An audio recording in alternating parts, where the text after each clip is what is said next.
Our sound man is, oh, there he is, doing double duty today. Good morning. My name is Pavani, and this is my husband Vajra. And it's our joy to be with you this morning. We're both going to be sharing.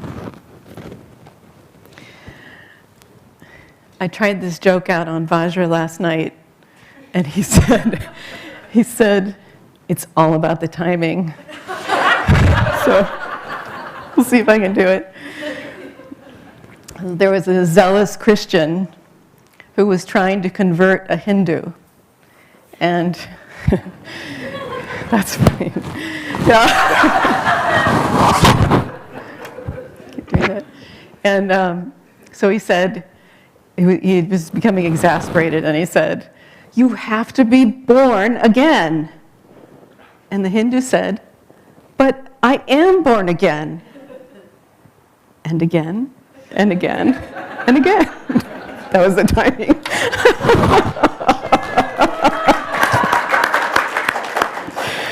Oh. Well, there's been a lot of talk right now about the intensity of the astrology for this time, for most of this year. And it can certainly bring up fears of cataclysm and violence and all the creative possibilities on this planet. And recently, I found myself caught in this fear. Vajra and I went to see the new Star Wars movie. Wasn't the movie. It was great. And right before the movie began, a young man dressed in an army-looking coat, long coat, slipped into the aisle seat next to us. He was alone. He didn't have popcorn or a drink, and he seemed awkward. And suddenly, I felt nervous. And so during the movie, every so often, I would try to discreetly lean forward and see where his hands were. And Vajra would kind of look at me. And of course, nothing happened. And later, I was relaying the story to a friend. And she said, "You're getting paranoid." And she said, if it were me, I would say, "Hey, if it's my time, amen, I'm out of here."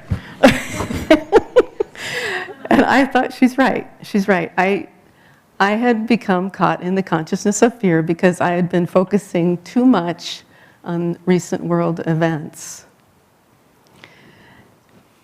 And, it's not that we shouldn't be aware. I think particularly right now, we should be very attentive to our intuition. But if it comes from a place of fear, then we won't have the clarity of guidance. The difference between the state of consciousness of my friend and me, related to the same situation, was quite markedly different. And I think if something had happened, her attitude of "bring it on" would have made her much better able to deal with the situation. So then we come to our reading today, and it says that God is everywhere. God is everything. And so I had to ask the question, well, how do we experience God even through these possible calamities? Through every situation. And as is often the case for those with the fate of giving sermons, I was given an experience to help answer my question. Yesterday morning, I woke up quite early, feeling agitated and depressed, and I couldn't sleep. And I got up finally, and I just wasn't in a very good frame of mind. And finally, I sat down to work on my talk for today, hoping that some inspiration would come. And I remembered a story that I had come across when I was researching emergency preparedness for the community, and especially looking at people's experiences during earthquakes. And so I went on Google and I searched for it and found it. And it's John Muir. And most of you know he's the great naturalist who in the early part of the 20th century was instrumental in protecting Yosemite and many other beautiful places. He authored many books. And within 5 minutes of reading his extraordinary account, I felt completely transformed. The depression and agitation became a centered, heightened awareness in which I could feel some joy and some peace, which, as we know, are attributes of God. And going back to the Star Wars reference, it was a little like the Jedi feeling the Force. But then what had changed from 5 minutes earlier? My state of consciousness. And so I realized that a big part of us being able to feel God in any situation is simply our state of consciousness. And what's amazing is it happened by just reading 5 minutes, just a little bit. And you know, the same happens in reverse. If I read the news too much, I can start becoming more agitated and afraid. Because what we focus on, we attune to. I'll say that again. What we focus on, we attune to. And what we attune to affects our consciousness. So if you find yourself caught in the fear or negativity of the times and need a consciousness boost, there are 2 books I especially recommend. One is Loved and Protected, and the other is Om, the Melody of Love, the Spirit Behind All Creation. I'm sure we have them in our boutique. Both of them give accounts of actual experiences that people had of an unseen, divine, loving force protecting them. And also the Om book gives visualizations that you can do to help tune into Om. And I found reading both books that it really helped attune me and help me experience that protective energy. So I'd also like to share with you some of the reading that I found so inspirational yesterday from John Muir. In 1912, at the age of 73, he was living in a cabin in Yosemite, and he wrote a book called The Yosemite. He was there quite a while and wrote about his experiences. And I'll read excerpts from a period of about 2 months where there were severe earthquakes and many aftershocks.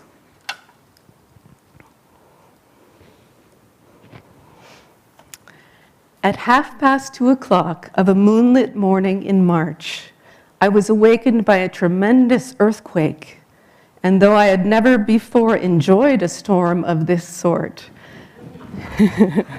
that's a key right there.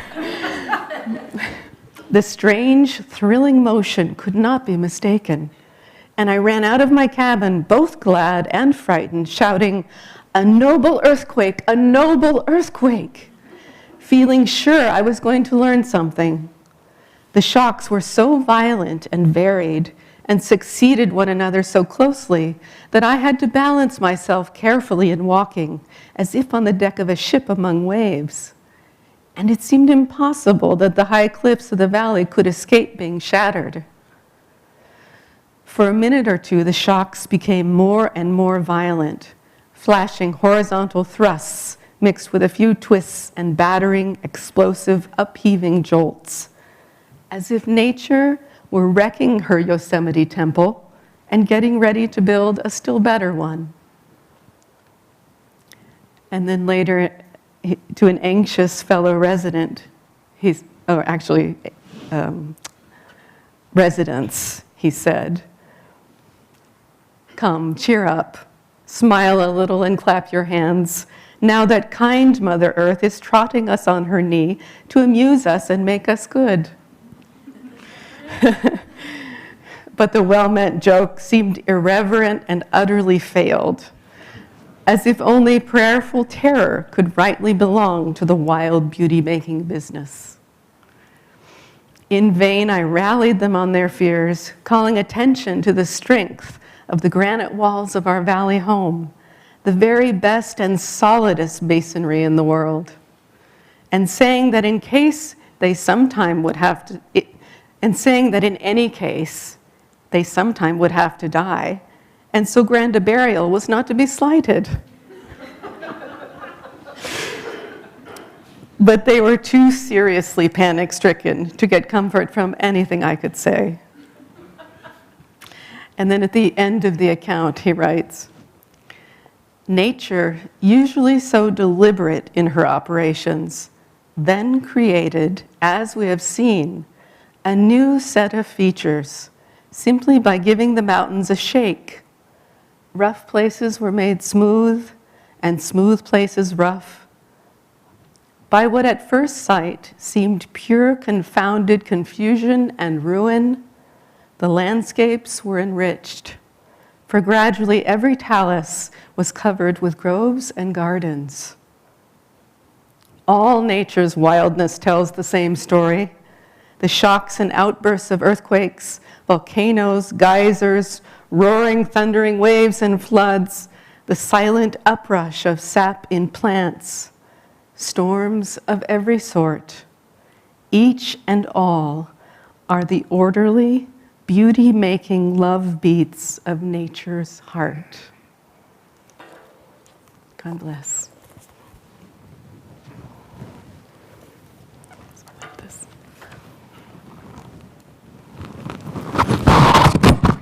Sorry, that's me. Is that you or me?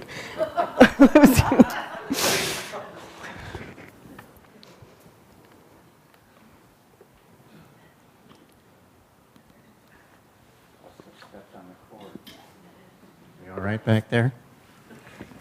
Sorry about that. It's a morning of sound effects, isn't it?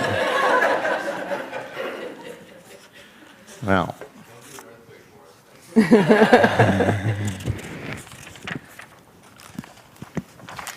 Thank you for joining us this morning.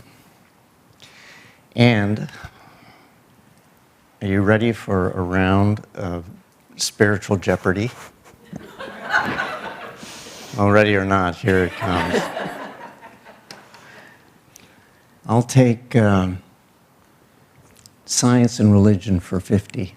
Ding! This cosmic conundrum has puzzled pundits and stumped spiritual scholars for centuries. Bing! What is, did God create the universe or become it? Bing, bing! Right you are. Saints and sinners for 50. Well, you get the idea. I mean, after all, what is this seeming reality that we live in, this world of duality, of Maya is the Sanskrit term for it, God's play? It's all an illusion. It's all a grand game show, after all, with God as the host and Divine Mother as the cosmic Vanna White showing us her latest delights. Swami gives us a very good answer to the question of the nature of the universe in the reading today. The creation is a process of becoming. The universe and we are not separate from God, the Creator. It's not that there's something out there that we're trying to get back to. We're trying to rediscover what's already there within us, what we already are, what our nature already is. All these questions put me in mind of a story about Master, how a pundit came to him at Mount Washington with a list of questions to test him, to see what he had to say about it. And he read through his first elaborate question and in great detail and paused to see what the response was, whether the master was up to it or not. And Yogananda looked him squarely in the eyes and said simply, "Love God." And the pundit looked at him and thought, well, he probably didn't really understand my question. I'll try him again. So he went through another question, the same long detail, the intellectual intricacies expounding on the nature of the universe. And he stopped, and Yogananda said, "Love God." Once more he tried, with a little simpler question this time, to see if he couldn't elicit a response on the level he was looking for. And he got to the end of his question and looked up expectantly. Yogananda stood up, leaned over the desk, said, "Love God," and concluded the interview. Love, devotion, is the first step on the spiritual path. That was from Sri Yukteswar, who was an incarnation of wisdom, an incarnation of the path of knowledge and wisdom and understanding. And what did he say? The first step on the spiritual path is devotion. You can't go anywhere without that love. And for me, now for somebody who has a bhakti, a devotional nature, it just comes naturally. It's very easy. But for me, it was always a little bit puzzling. How do you love God? I mean, you can love a kitty, you can love another human being. That's pretty easy. It just comes of itself. But God is like, how do you love God? What really helped me is something that Swami gave us in the purification ceremony. And we go through it every Sunday. And it's so simple. But it really spoke to me personally. The minister responds. We say, "I seek purification by the grace of God," and the minister responds simply, "Open your heart to me. Open your heart to me, and I will enter and take charge of your life." That's all you got to do. Is say, "Okay, God, I'm yours." I can relate to that. I can do that. I know what that feels like. Once we awaken the heart's love, where do we go with that? Well, we want to bring it within. We want to bring it inside ourselves. Again, Swami says, it's an extended version of this reading. In going within, what we're doing is again, recognizing what's already there. Inwardness is a process of tracing every thought and feeling back to its source. The more conscious we are of the light that's already inside us, the more aware we become of the reality of life itself. And what we're trying to do with this is reestablishing our awareness of the divine, our connection with the divine. The difference between us and the masters is just that they are more aware of that. It's not that they're intrinsically different, but they're more aware of their connection. Swami has said, the difference between a master's consciousness and the consciousness of the unenlightened crush of humanity, a lovely expression, is about the same as the difference between the level of awareness of the ordinary human being and a rock. But take heart, just the fact of being on the path, the fact of being interested in being on the path, as Yogananda has said, just the desire to want to know God is an indication of very, very, very good karma. So you're well on the way. One of the best ways that we can facilitate that process is the practice of yoga and meditation. The supreme practice of yoga is Kriya Yoga, a technique that was given by Babaji to Arjuna, Krishna, Babaji in the incarnation of Krishna to Arjuna. It's the most ancient technique of Kriya Yoga. It's what Yogananda called the airplane route to God. It works on the physiology. It works automatically. You don't have to already be there to have it help you.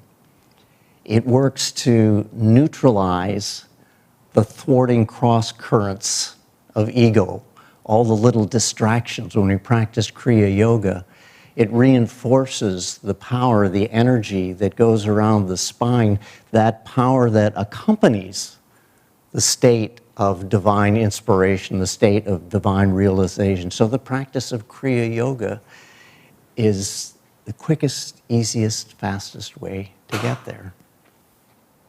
I encourage you all, if you aren't familiar with it, to look into it. There's a story of masters, that a man came to him at his Ranchi school who had been practicing Bhakti Yoga, the path of devotion, for 20 years, but had never had an actual experience of God.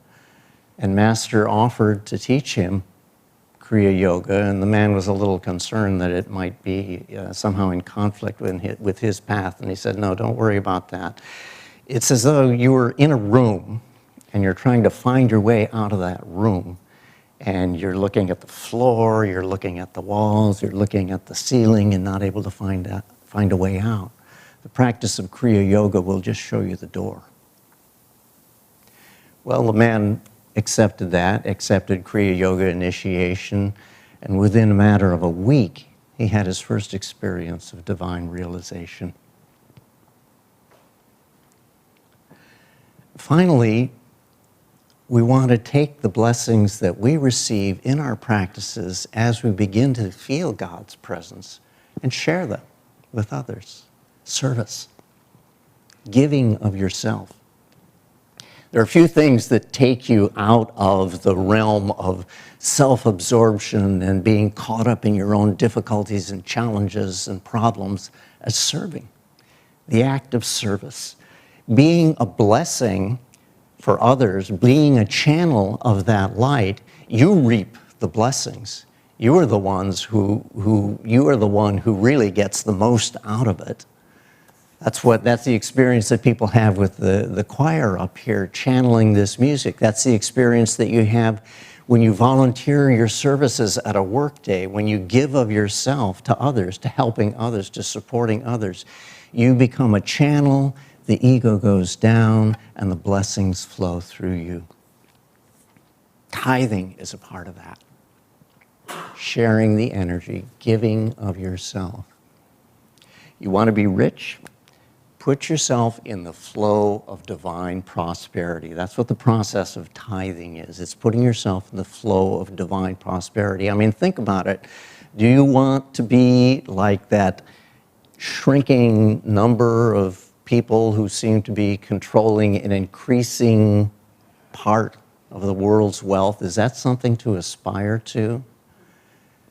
It's said in the Gospel of Matthew, this is in reference particularly to the hypocrites, but it applies here too. They have their reward. They have their money. They've got their wealth.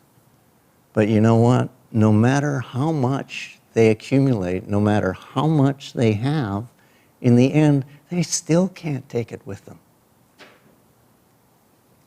You want to be really rich? Again, in Matthew, the Gospel of Matthew, lay up for yourselves treasures in heaven. When you give of yourself, whether it's money or energy, what you're doing is making a deposit in the divine bank account. And that you can take with you. That carries over. That's real prosperity. The opportunities for service on this path are endless. And when you open your heart to God, He will show you where and how you're supposed to serve. You listen to that inner prompting. You'll know what you're supposed to do if you listen. A friend of mine used to joke, don't listen to that still small voice within. It'll go away after a while. He was joking.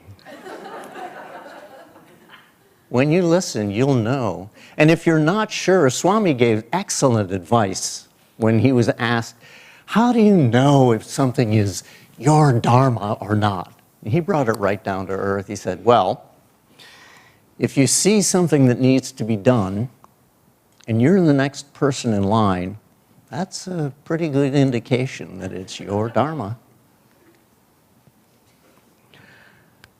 Love, go within, serve. The final result, as the masters tell us, is certain. It's guaranteed. The game is rigged in that way. Ultimately, we all come back to God. After all, in the end, all we're really trying to do is, in the words of the song, get back to where you once belonged. Some music again.